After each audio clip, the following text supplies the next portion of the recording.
খাবি তো কোথায় দিই বলতো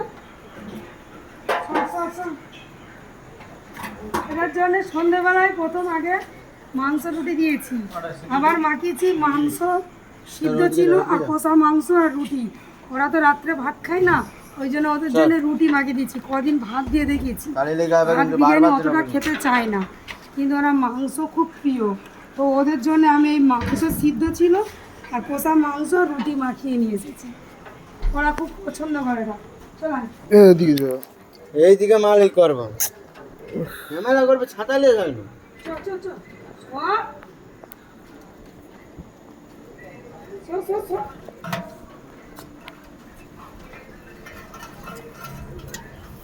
দেখেছো সবাই, মানে ওরা মাংস রুটি দিলে খাবে, যদি এক্ষুনি বিরিয়ানি দেয় না মুখটা এরম করবে, করার পর পালিয়ে যাবে।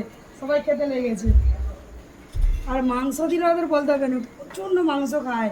আর কাঁচা মাংস তো ওদের কাছে খুব প্রিয়, ওই জন্য কাঁচা মাংস খাওয়ানোটা অত ভালো নয়। মাংসটা একটু সিদ্ধ করে দেওয়া হয়েছে, ভাই কিছু সিদ্ধ করে রাখছিল হাড্ডি পিসগুলো, আর ওই কিছু চিকেন কষা ছিল দিয়ে দিয়েছি। ভাই